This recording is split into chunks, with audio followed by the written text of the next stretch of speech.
Everyone, this is Muskan. Welcome to my YouTube channel. उम्मीद करती हूँ आप सभी अच्छे होंगे। तो दोस्तों, इस वीडियो में हम पढ़ने वाले हैं आपका पॉलिटी में दोस्तों हमारा आज का चैप्टर होगा संविधान सभा कि दोस्तों किन किन लोगों ने संविधान सभा की मांग की और मांग की तो दोस्तों किस प्रकार से की। एक तो दोस्तों अप्रत्यक्ष मांग हुई है संविधान सभा की कि हमारे भारत का एक अलग संविधान होना चाहिए। एक तो अप्रत्यक्ष मांग हुई, एक तो सांकेतिक मांग हुई और एक तो प्रत्यक्ष मांग हुई। तो इसका पूरा डिस्क्रिमिनेशन हम दोस्तों इस वीडियो में बताने वाले हैं। पूरा विस्तृत रूप बताएंगे दोस्तों और किसने दोस्तों क्या क्या इसमें आपके परिवर्तन किए हैं। तो ये सारी चीजें दोस्तों हम पॉलिटी में पढ़ने वाले हैं आज। तो आज हमारा चैप्टर है संविधान सभा, जिसको आज हम डिस्कस करने वाले हैं। वीडियो शुरू करने से पहले आपसे एक छोटी सी रिक्वेस्ट है, यदि आप चैनल पर नए आए हैं तो चैनल को जरूर सब्सक्राइब कर दीजिए, क्योंकि यदि आप यूपी पुलिस या यूपी दरोगा की आप तैयारी कर रहे हैं दोस्तों, तो आपको क्या है बिल्कुल इजी टू मॉडरेट आपको क्या है ये आपका सिलेबस करवाया जा रहा है। तो बहुत ही बेसिक से आपका अभी सिलेबस चल रहा है दोस्तों, जिसमें हम पॉलिटी में संविधान सभा पढ़ने वाले हैं। तो दोस्तों चलिए वीडियो को करते हैं शुरू बिना किसी देरी के। तो संविधान सभा हमारे भारत में आपको पता है कि कई आंदोलन हुए और आपको क्या है कई मांगे हुई। तो सबसे पहले बात कर लेते हैं हम इसमें संविधान सभा की मांग। क्या? संविधान सभा की मांग।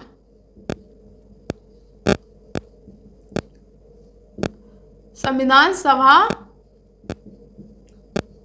की मांग। तो संविधान सभा की मांग टोटल 3 प्रकार से हुई है। कितनी? 3 प्रकार से। कौन कौन सी?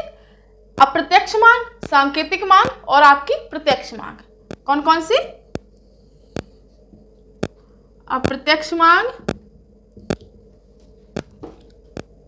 आपकी हुई है, अप्रत्यक्ष मांग। उसके बाद हुई है दोस्तों आपकी सांकेतिक मांग। उसके बाद हुई है आपकी प्रत्यक्ष मांग।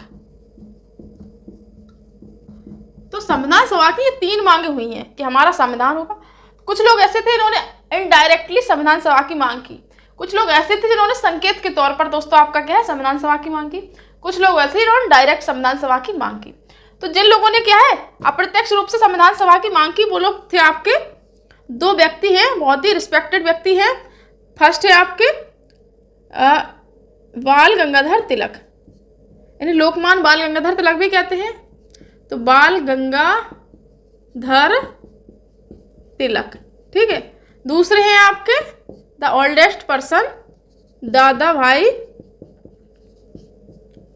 नौरोजी। तो इन 2 व्यक्ति ने दोस्तों क्या है संविधान सभा की अप्रत्यक्ष मांग की। उसके बाद दोस्तों आपके संविधान सभा की प्रत्यक्ष मांग की है सबसे पहले आपकी गांधी जी ने सांकेतिक मांग की है। उसके बाद दोस्तों आपके तेज बहादुर सप्रू, क्या सप्रू, इन्होंने की है। और उसके बाद आपकी नेहरू रिपोर्ट, एक आपकी नेहरू रिपोर्ट आई थी 1928 में, उसमें संविधान सभा की सांकेतिक मांग हुई है, ठीक है, नेहरू रिपोर्ट में, ठीक है। अब बात कर लेते हैं प्रत्यक्ष मांग किन्होंने की। तो प्रत्यक्ष मांग आपकी की है M.N. रॉय, जिसे मानवेंद्र नाथ रॉय भी कहते हैं, और दोस्तों जवाहरलाल नेहरू।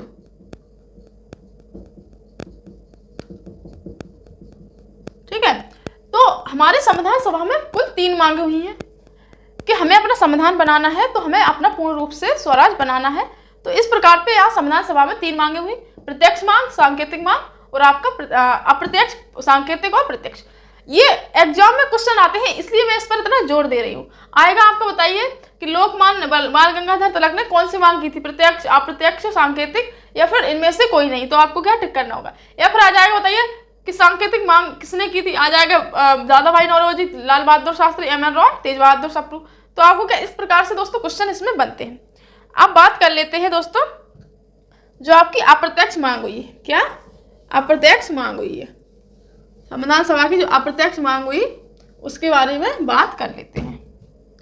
अप्रत्यक्ष मांग आप अपने नोट्स भी बना सकते हैं दोस्तों, शानदार, क्योंकि हैंड रिटन नोट्स आपके स्वयं के बहुत ही ज़्यादा यूजफुल होते हैं।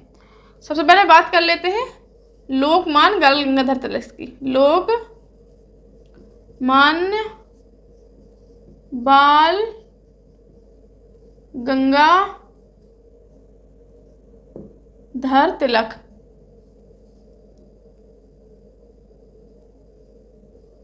ठीक है। लोकमान्य बाल गंगाधर तिलक ने दोस्तों क्या अप्रत्यक्ष मांग की थी। इन्होंने क्या किया लोकमान्य बाल गंगाधर तिलक ने क्या किया, 1895 में एक बिल था स्वराज बिल, इन्होंने पेश किया। कहाँ? संविधान सभा में। तो 1895 में इन्होंने क्या किया, स्वराज बिल प्रस्तुत किया।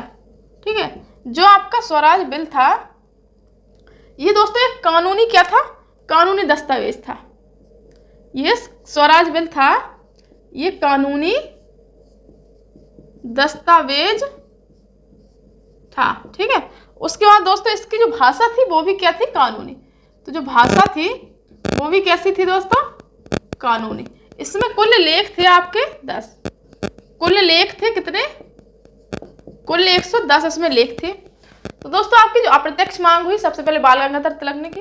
1895 में उन्होंने एक स्वराज बिल नामक क्या है पेश किया। ये जो बिल पेश किया इसकी जो भाषा थी वो कानूनी थी, और ये दोस्तों दस्तावेज भी क्या था, इसका कानूनी था। इसमें टोटल 10 लेख लिखे थे। कौन कौन से? इन 10 लेखों में क्या है, इसमें जिसमें भारतीयों के लिए मौलिक अधिकारों की क्या बात की गई थी। इसमें भारतीयों के लिए मौलिक अधिकार की बात कही गई थी। ठीक है, मौलिक अधिकार कौन कौन से, मौलिक अधिकार कौन कौन से आपके, एक तो था दोस्तों आपका विधि के समक्ष समता, विधि के समक्ष समता, एक तो आपकी ये बात कही गई थी। और दूसरी बात, जो ये विधि के समक्ष समता है, यहाँ से एक क्वेश्चन बनता है, ये कहाँ से किस विधि के शासन से लिया गया था। तो इसको प्रोफेसर डायसी के शासन से लिया गया था। इसे प्रोफेसर डायसी के विधि के शासन से लिया गया था। ठीक है, तो ये दोस्तों आपके क्या है, कुल 110 लेख थे। इसमें भारतीयों के लिए मौलिक अधिकार की बात कही गई थी। पहला था विधि के समक्ष समता, तो इसको प्रोफेसर डायसी के विधि के शासन से लिया गया था। उसके बाद दोस्तों बात करें तो ये आपके क्या है, ये आपके कानून के दायरे में भी आता था। उसके बाद बात करी गई थी आपकी मौलिक अधिकारों में अभिव्यक्ति की स्वतंत्रता। किसकी बात करी गई थी, दूसरे पॉइंट पर करी गई आपकी अभिव्यक्ति की स्वतंत्रता, अभिव्यक्ति की स्वतंत्रता। ठीक है, ये भी बात करी गई थी। मतलब अभिव्यक्ति की स्वतंत्रता का मतलब होता है किसी भी व्यक्ति को बोलने, विचारने, समझने और आपकी क्या है, अपने विचारों को व्यक्त करने की क्या है, स्वतंत्रता होती है। तो विचारों भावों को व्यक्त करने की स्वतंत्रता क्या है, अभिव्यक्ति की स्वतंत्रता। तो लोकमान्य बाल गंगाधर तिलक ने दोस्तों क्या है, ये आपके क्या है, दस्तावेज प्रस्तुत किए थे। अब बात आते हैं दादा भाई नौरोजी की। इन्होंने भी क्या है, अप्रत्यक्ष मांग इन्होंने भी करी थी। ठीक है, तो अब आ जाते हैं दादा भाई नौरोजी। दादा भाई नौरोजी ने क्या क्या कहा। दादा भाई नौरोजी, ये भी दोस्तों आपकी प्रत्यक्ष क्या थी, अप्रत्यक्ष ही मांग थी। ठीक है, दादा भाई नौरोजी। तो 1906 के कलकत्ता अधिवेशन के दोस्तों ये अध्यक्ष थे दादा भाई नौरोजी। 1906 के कलकत्ता अधिवेशन के क्या थे, ये अध्यक्ष थे। ठीक है, 1906 के। स्वराज शब्द का प्रयोग इन्होंने किया था। ठीक है, जो स्वराज शब्द है, शब्द का प्रयोग इन्होंने किया था, स्वराज शब्द का प्रयोग किया था। इन्हें आपका क्या, वृद्ध व्यक्ति भी कहते हैं, भारत का वृद्ध व्यक्ति, यानी कि old man of India.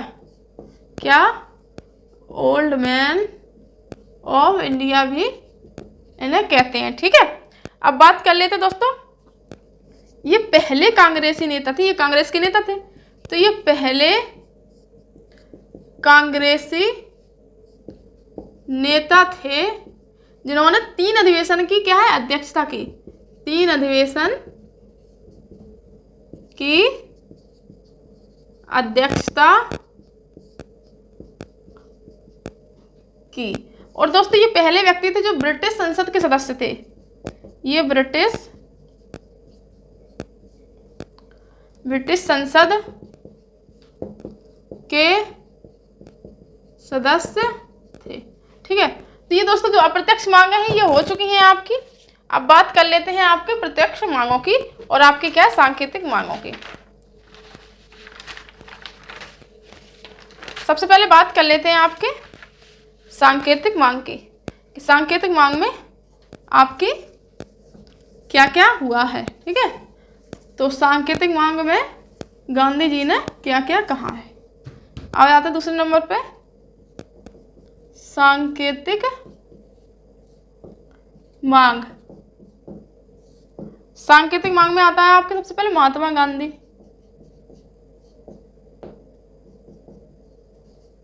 Mahatma Gandhi ने क्या किया दोस्तों,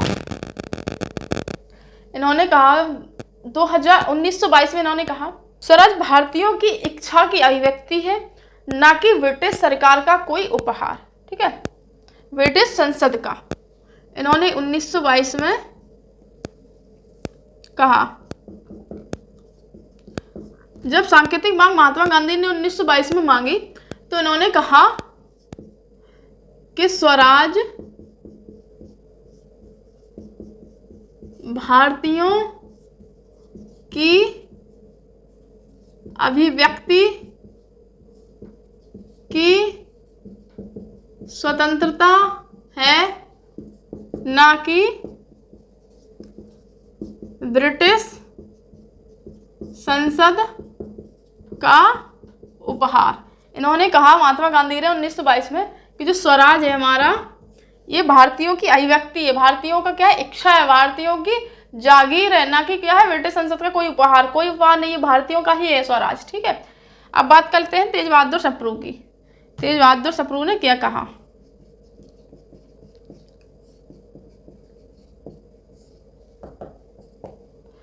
तेज बहादुर सप्रू ने क्या कहा, 1934 में इन्होंने क्या है कॉमनवेल्थ बिल पेश किया था। 1934 में इन्होंने बिल पेश किया। 1934 में इन्होंने बिल पेश किया। उसके बाद दोस्तों दिल्ली में सर्वदलीय सम्मेलन में इस बिल को रखा गया। इस बिल को रखा गया। ठीक है, उसके बाद दोस्तों आपकी क्या है नेहरू रिपोर्ट में भी इसकी मांग हुई। नेहरू रिपोर्ट कब आई थी आपकी 28 अगस्त आपकी आई थी 28 अगस्त 1928 को। नेहरू रिपोर्ट आई थी आपकी दोस्तों 28 अगस्त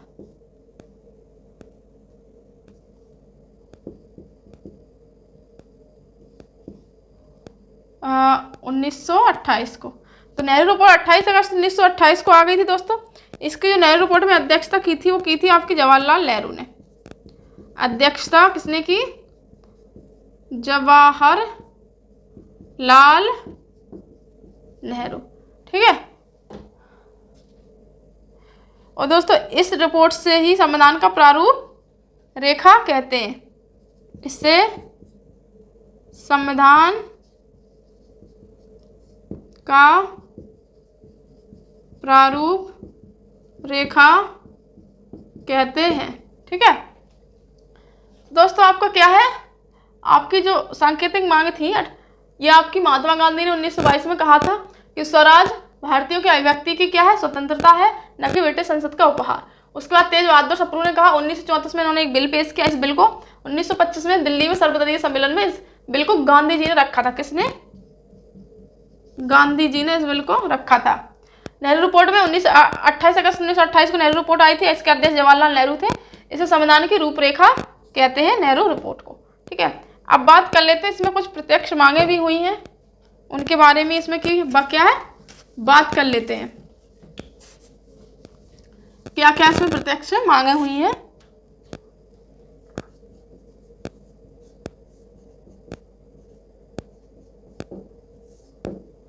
प्रत्यक्ष मांग में सबसे पहले क्या है आपके, एम और रॉय ने 1934 में सर्वप्रथम संविधान सभा के गठन की मांग की। ठीक है, 1934 में M.N. रॉय यानी कि मानवेंद्र नाथ रॉय ने संविधान सभा के गठन की मांग, ठीक है। तो 1974 में सर्वप्रथम संविधान सभा के गठन की मांग हुई। उसके बाद बात कर लेते हैं कि 1935 में कांग्रेस ने भी यही मांग की। कांग्रेस ने यही मांगे। तो 1934 में आप क्या है M.N. रावत ने संविधान सभा के गठन की मांग की, और 1935 में क्या है कांग्रेस ने भी आपकी क्या यही मांगे की। उसके बाद दोस्तों आपका होता है 1936 में लखनऊ अधिवेशन। 1936 में हुआ था आपका लखनऊ अधिवेशन हुआ था। उसके बाद हुआ था दोस्तों आपका 1937 में फैजपुर अधिवेशन। फैजपुर अधिवेशन हुआ था, ठीक है। तो फैजपुर अधिवेशन कब हुआ था? 1937। जवाहरलाल नेहरू कौन थे? जवाहरलाल नेहरू। ये लखनऊ अधिवेशन हुआ आपकी क्या है फैजपुर अधिवेशन, दोनों की क्या थे? जवाहरलाल नेहरू। ये दोस्तों आपकी क्या है? ये आपके अध्यक्ष हैं। तो जवाहरलाल नेहरू क्या है 1937 में भी अध्यक्ष थे और 1936 में। अब बात करते हैं हरिपुरा अधिवेशन। हरिपुरा अधिवेशन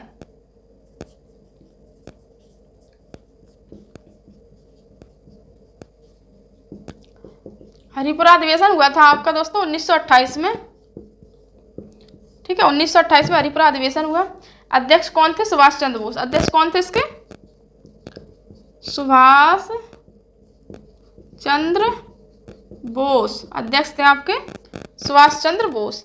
भाषण दिया था यहाँ पर जवाहरलाल नेहरू ने। किसने भाषण दिया था? आपके जवाहरलाल नेहरू, ठीक है। उसके बाद बात कर लेते हैं इसमें। इस भाषण में कहा गया था दोस्तों स्वतंत्र भारत की संविधान सभा बिना किसी हस्तक्षेप के। इन्होंने नेहरू रिपोर्ट में भाषण में कहा कि जो स्वतंत्र भारत का संविधान बिना किसी बाहरी हस्तक्षेप के पूर्ण होगा। बिना किसी बाहरी